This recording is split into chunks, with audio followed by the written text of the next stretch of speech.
ನಮಸ್ಕಾರ ಸ್ನೇಹಿತರೆ, ಅಲ್ಲು ಅರ್ಜುನ್ ಅಭಿನಯದ ಪುಷ್ಪ 2 ಸಿನಿಮಾ ಬಿಡುಗಡೆ ಆಗಿದೆ. ನೀವು ಬಹಳ ವರ್ಷಗಳಿಂದ ತೆಲುಗು ಸಿನಿಮಾಗಳನ್ನ ಫಾಲೋ ಮಾಡ್ತಾ ಇರೋರಾಗಿದ್ರೆ ಈ ವಿಷಯ ನಿಮ್ಮ ಗಮನಕ್ಕೆ ಬಂದಿರುತ್ತೆ. ಪುಷ್ಪ ಅನ್ನುವಂತಹ ಕ್ಯಾರೆಕ್ಟರ್ ಅನ್ನ ಹೊರತುಪಡಿಸಿದ್ರೆ ಪುಷ್ಪ 1 ಸಿನಿಮಾದಲ್ಲಿ ಇದುವರೆಗೂ ಯಾವುದೇ ತೆಲುಗು ಸಿನಿಮಾಗಳಲ್ಲಿ ನೋಡಿರದಂತಹ out of the box content ಇರಲಿಲ್ಲ, ರೈಟಿಂಗ್ ಕೂಡ ವಿಶಿಷ್ಟವಾಗಿ ಇರಲಿಲ್ಲ. ಒಂದೇ ಡಿಫ್ರೆನ್ಸ್ ಏನಂತ ಹೇಳಿದ್ರೆ ಪುಷ್ಪ 1 ಸಿನಿಮಾನ ಸ್ವಲ್ಪ ದೊಡ್ಡ ಸ್ಕೇಲಲ್ಲಿ ಮಾಡಿದ್ರು, ಹಾಡುಗಳು ಚೆನ್ನಾಗಿದ್ವು.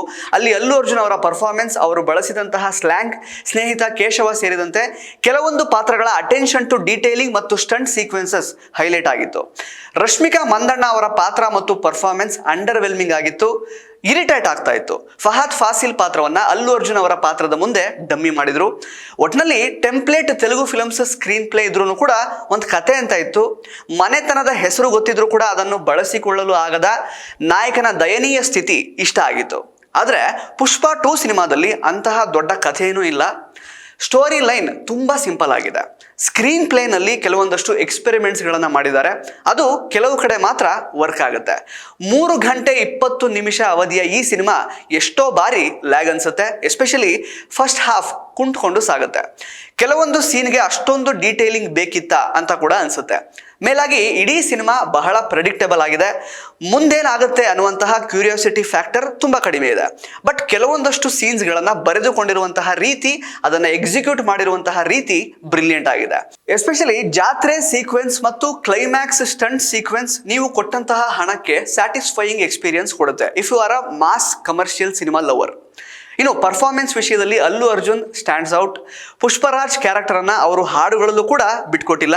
ಫೈಟ್, ಡ್ಯಾನ್ಸ್, ಎಮೋಷನಲ್ ಸೀನ್ಸ್ ಎಲ್ಲದರಲ್ಲೂ ಕೂಡ ಕ್ಯಾರೆಕ್ಟರ್ನ ಬಿಟ್ಟು ಅವರು ಆಚೆ ಬಂದಿಲ್ಲ.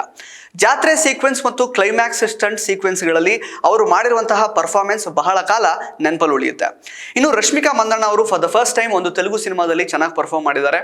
ಅಲ್ಲು ಅರ್ಜುನ್ ಮತ್ತು ರಶ್ಮಿಕಾ ಮಂದಣ್ಣ ನಿಜವಾಗ್ಲೂ ಗಂಡ ಹೆಂಡತಿ ಅನ್ನುವಷ್ಟರ ಮಟ್ಟಿಗೆ ಅವರ ನಟನೆ ನ್ಯಾಚುರಲ್ ಆಗಿದೆ. ಫಹದ್ ಫಾಸಿಲ್ ಮತ್ತೊಮ್ಮೆ ವರ್ಸಟೈಲ್ ಆಕ್ಟರ್ ಅಂತ ಪ್ರೂವ್ ಏನೋ ಮಾಡಿದ್ದಾರೆ. ಇನ್ಫ್ಯಾಕ್ಟ್ ಪುಷ್ಪ 1 ಎಂಡ್ ಆಗಿದ್ದೆ ಅಲ್ಲು ಅರ್ಜುನ್ ಮತ್ತು ಫಹದ್ ಫಾಸಿಲ್ ನಡುವಿನ ವೈಮನಸ್ಯದಿಂದ, ಈಗೋ ಕ್ಲಾಶ್ ಇಂದ. ಅದನ್ನ ಇನ್ನೂ ಒಂದು ಹಂತಕ್ಕೆ ಈ ಸಿನಿಮಾದಲ್ಲಿ ಎಲಿವೇಟ್ ಮಾಡುವಂತಹ ಪ್ರಯತ್ನ ಆಗಿದೆ. ಬಟ್ ಆದರೂ ಕೂಡ ಫಹದ್ ಫಾಸಿಲ್ ಅವರ ಪೊಟೆನ್ಷಿಯಲ್ಗೆ ತಕ್ಕ ರೈಟಿಂಗ್ ಇಲ್ಲಿ ಇರಲಿಲ್ಲ ಅಂತಾನೆ ಹೇಳ್ಬೋದು.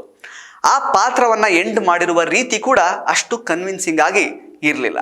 ಬಿಕಾಸ್ ತೆಲುಗು ಸಿನಿಮಾಗಳಲ್ಲಿ ಹೀರೋನೇ ಜಾಸ್ತಿ ಎಲಿವೇಟ್ ಮಾಡಬೇಕಾಗುತ್ತೆ, ಹಾಗಾಗಿ ಇದರಲ್ಲೂ ಕೂಡ ಮತ್ತೊಂದ್ಸಲ ಡಮ್ಮಿ ಮಾಡಿದ್ದಾರೆ. ಇನ್ನು ಹಾಡುಗಳ ವಿಚಾರಕ್ಕೆ ಬರೋದಾದರೆ ಪುಷ್ಪ 1ನಲ್ಲಿ ಇದ್ದಷ್ಟು ಒಳ್ಳೆ ಹಾಡುಗಳು ಇದರಲ್ಲಿಲ್ಲ. ಬಟ್ ವಿಡಿಯೋ ಜೊತೆಗೆ ನೋಡುವಾಗ ನೋಡಿಸ್ಕೊಂಡು ಹೋಗುತ್ತೆ.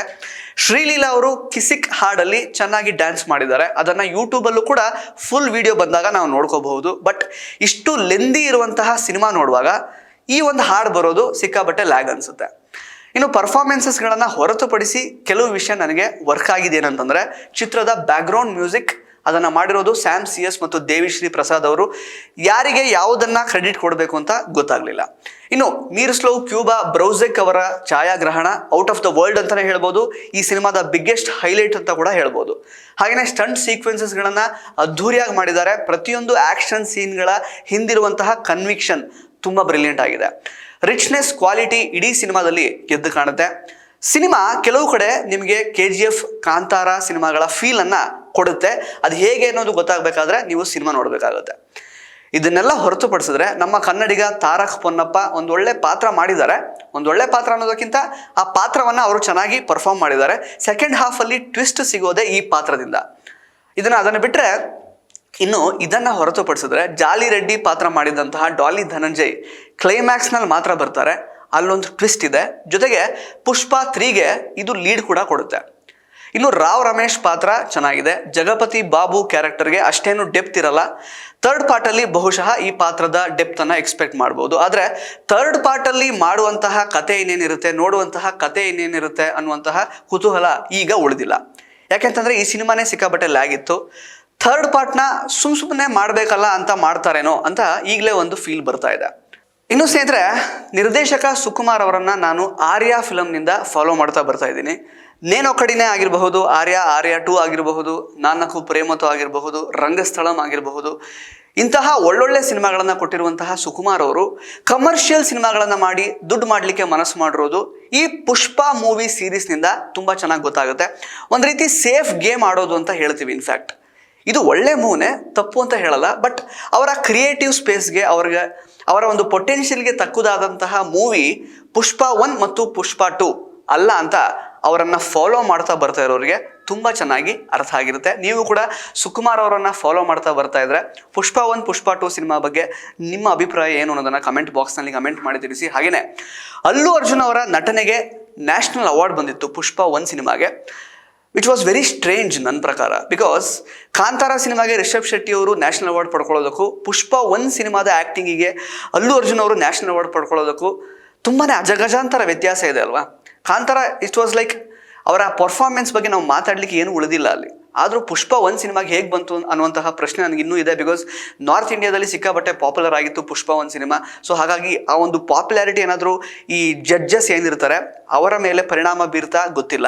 ಬಟ್ ಆದರೆ ಪುಷ್ಪ 2 ಸಿನಿಮಾದಲ್ಲಿ ಅಲ್ಲು ಅರ್ಜುನ್ ಅವರ ಪರ್ಫಾರ್ಮೆನ್ಸ್ ತುಂಬಾ ಚೆನ್ನಾಗಿದೆ, ತುಂಬಾ ಎಲಿವೇಟ್ ಮಾಡಿದ್ದಾರೆ. ಅವರ ಪರ್ಫಾರ್ಮೆನ್ಸಿಗೆ ಒಂದು ಹ್ಯಾಟ್ಸ್ ಆಫ್ ಅನ್ನು ಹೇಳಬೇಕು.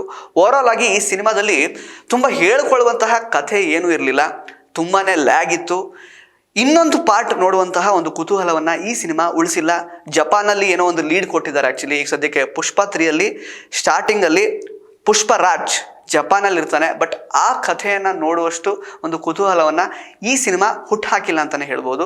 ನೀವು ಕೂಡ ಈ ಸಿನಿಮಾ ನೋಡಿರ್ತೀರ. ದಯವಿಟ್ಟು ಪುಷ್ಪ 2 ಸಿನಿಮಾ ನೋಡಿರೋರು ಕಮೆಂಟ್ ಬಾಕ್ಸಲ್ಲಿ ಈ ಸಿನಿಮಾ ಹೇಗಿತ್ತು ಅಂತ ದಯವಿಟ್ಟು ಕಮೆಂಟ್ ಬಾಕ್ಸಲ್ಲಿ ಕಮೆಂಟ್ ಮಾಡಿ ತಿಳಿಸಿ. ಹಾಗೆಯೇ ನಮ್ಮ ರಿವ್ಯೂ ಹೇಗನ್ನಿಸ್ತು ಅಂತ ಕೂಡ ಕಮೆಂಟ್ ಮಾಡಿ. ಧನ್ಯವಾದ.